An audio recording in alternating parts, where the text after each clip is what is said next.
Hello and welcome. In this class, I'm going to teach you how to do a animation on Adobe Animate. So we're going to use music to kind of do a lo-fi loop video. So we're going to do it full HD and frame rate 24. That's the average frame rate animations are done. So the first thing we want to do is we're going to import to a stage our sketch. So this is going to give us an idea of what we're working with and what we're going to be creating. So we're going to resize this so that it could fit within the stage. The stage is the rectangle that the black line is outlining. So using these squares, you could shrink, stretch, and kind of fit into the stage.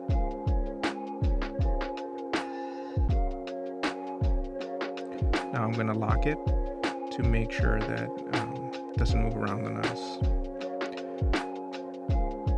The next thing we want to do is import the music. So again, import to stage.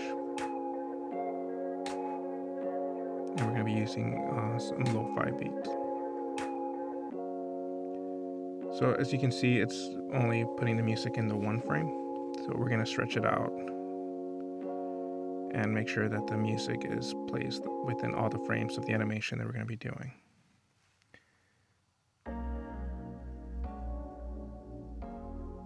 So now we're going to stretch it out. Make sure that starts on the first frame. And we'll bring it up to 130. That's about 5 seconds.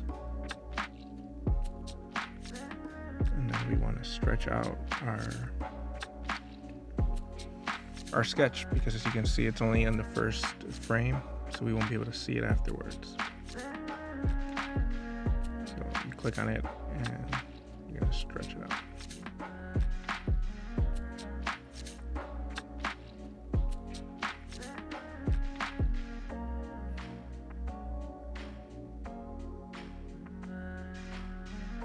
I added an extra frame, so we'll just remove that.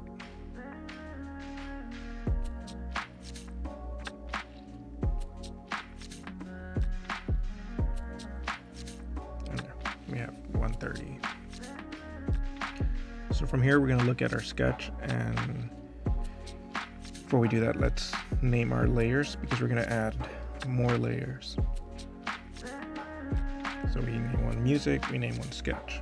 And now we're going to add a couple of layers. Each layer is going to hold a different element. So the first one is going to be the moon.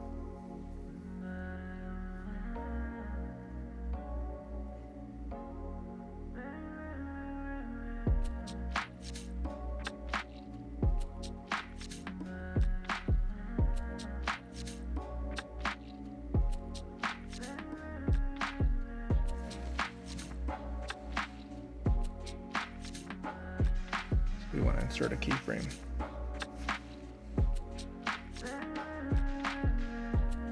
Right at the beginning.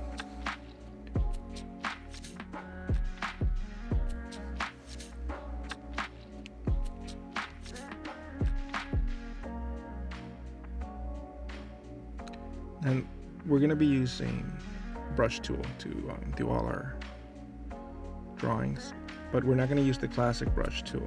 We're going to be using the fluid brush.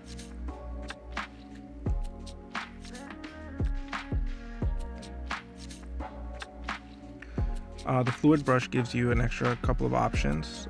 You could add a stabilizer so that your lines are more stable. And also you could change the smoothing. It will keep your lines from getting too pixelated. So we draw the moon and we do a fill. The next thing you want to do is create it into a symbol. Once you create that into a symbol, you click into the moon, and now you're inside the symbol. The reason why we want to do symbols is because for the animation that we're doing, we just want loops. So I'm going to draw on frame 5, and it's going to give me that jittery feel to the moon. So if I play it, it's kind of jittery. And if you've seen any of the videos that they use for lo-fi, they have very minimal animation. It just kind of relaxes you to the music, and that's what we want here. That's why the symbol works. It's gonna be just one different animation frame, and if you make a symbol, it'll just repeat all the way through to the end of your animation. Using again the fluid brush, now I'm gonna do the tree in a new frame.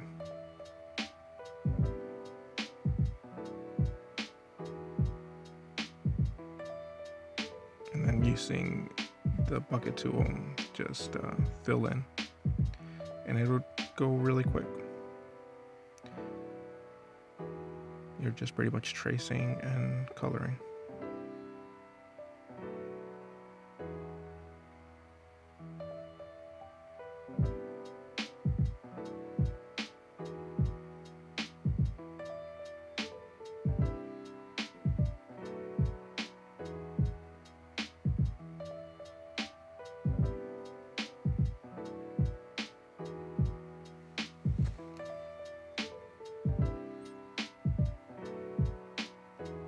And I'm using the eyedrop tool to keep the colors consistent.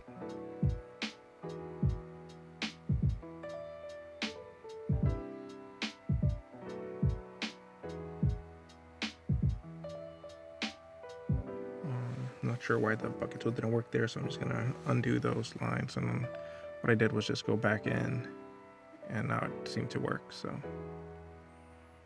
I could take those that line work out by just drawing over it with the color I wanted.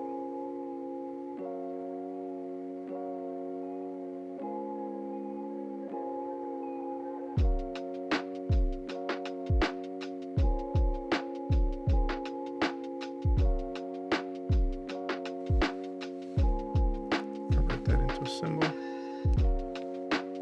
Go into that layer, and then just do the same thing I did with the moon.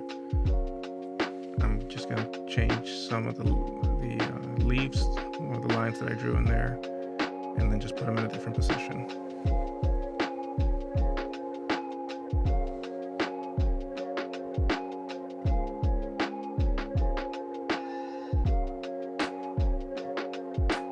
I'm just going back and forth, making sure that they're moved. Go back to the scene, and you can see the jittery animation on them. Now in a new layer, I do the mountain.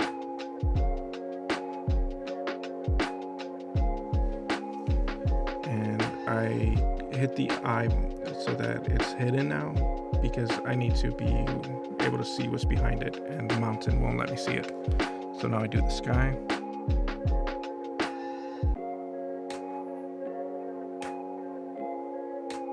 And I hide the sky too. I want to be able to see the sketch as much as I can. So if the layer's in the way of another drawing that I haven't done yet, I just hide it. So do the ground.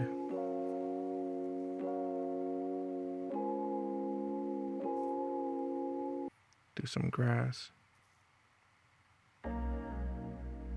Convert that into a symbol.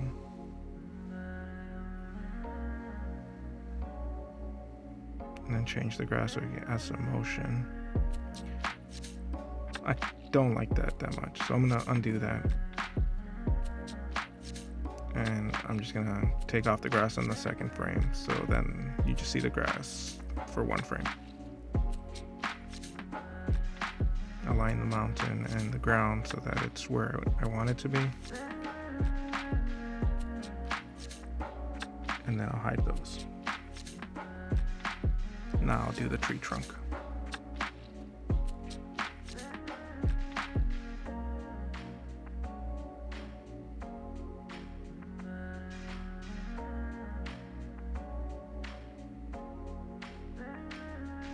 I am using a tablet, a display tablet, the Wacom Cintiq, I do recommend you using a display tablet. It makes it a lot easier. You could do this with the mouse, but it's just gonna save you a lot more time, and you won't get as stressed out as much.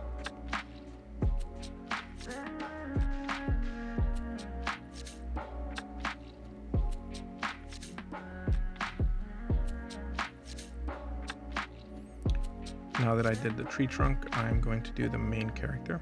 I just named them Guy.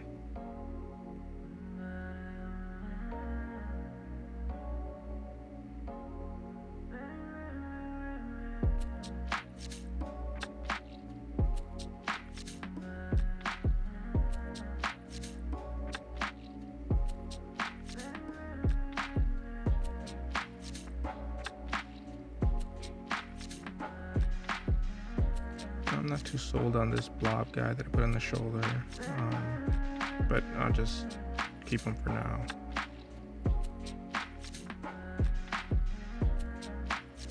I didn't put him on the first frame, so this is gonna mess up a little bit. It's always good to double check to make sure that you're drawing on the frame you want to do it.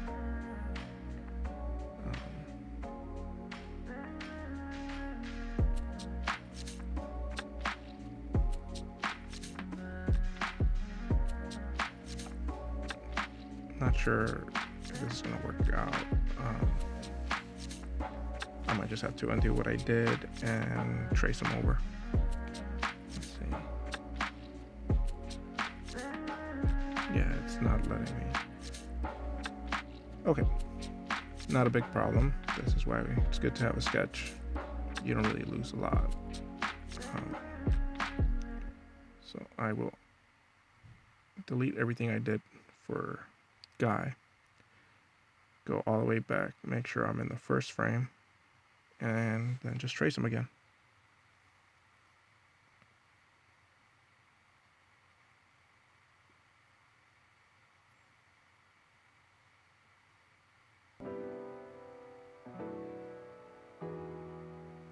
I'm going to fill the hair.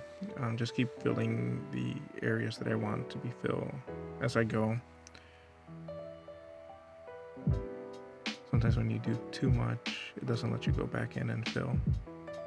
I think I did those lines too thick, so just going back over them and filling them in.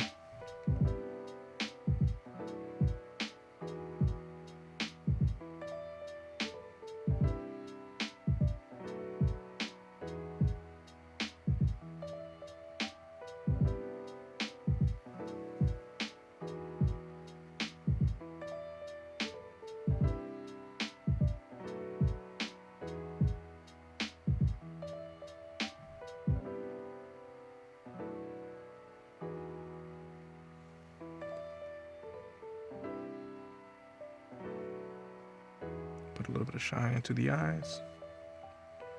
Now go on to the shirt and backpack.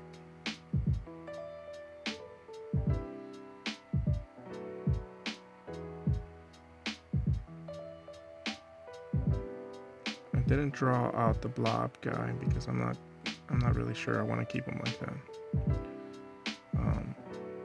So I'll do the backpack black. I didn't like the purple. It just didn't mesh well with the red shirt. So I'm just gonna delete right here. And instead of having a blob, I'm thinking I'll do some other character. I'm not sure what. Maybe a frog.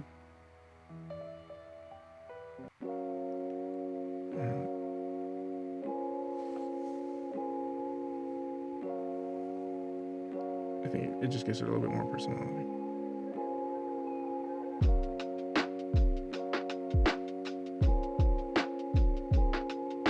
And just being a blob. Alright. So, like I said, this is just a quick animation. Nothing too complex. Not a lot of moving parts. We just kind of want to have a simple loop that we could put any music to. And I'm sure if you've been on YouTube, you've seen a lot of their lo-fi videos where it's simple animations. I want to do a separation in the sky. Just one color just didn't seem too pleasing.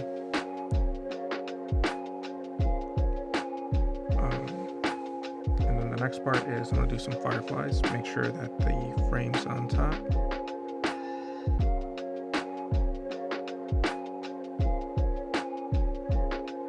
And just put fireflies all over the place.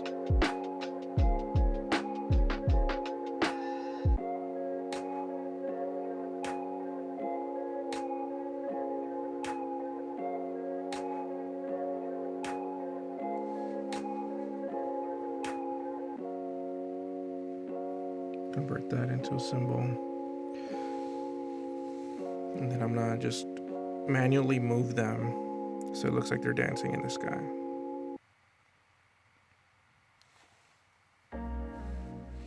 And I'll do that for the duration of the animation, because I don't want them to be a loop exactly. I want them to move around a little bit more.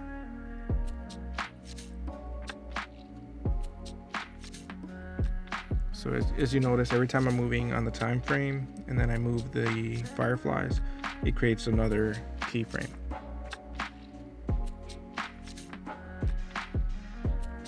So I'll do that every couple of frames.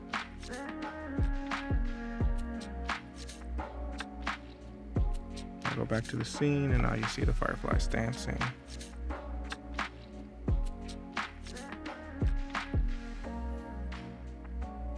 And then I'll export it.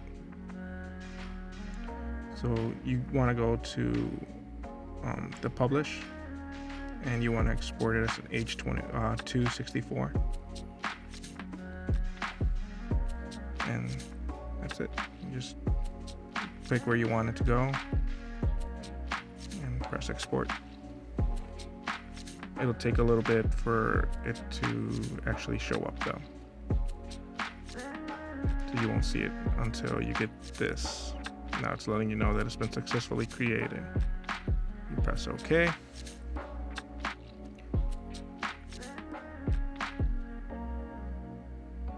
And you can test it out. And as you can see, only the stuff that was inside the rectangle actually shows up in the finished. So, there we go. I hope you learned something, and if you have any questions, just let us know. Come on to the studio, and we'll be happy to help you.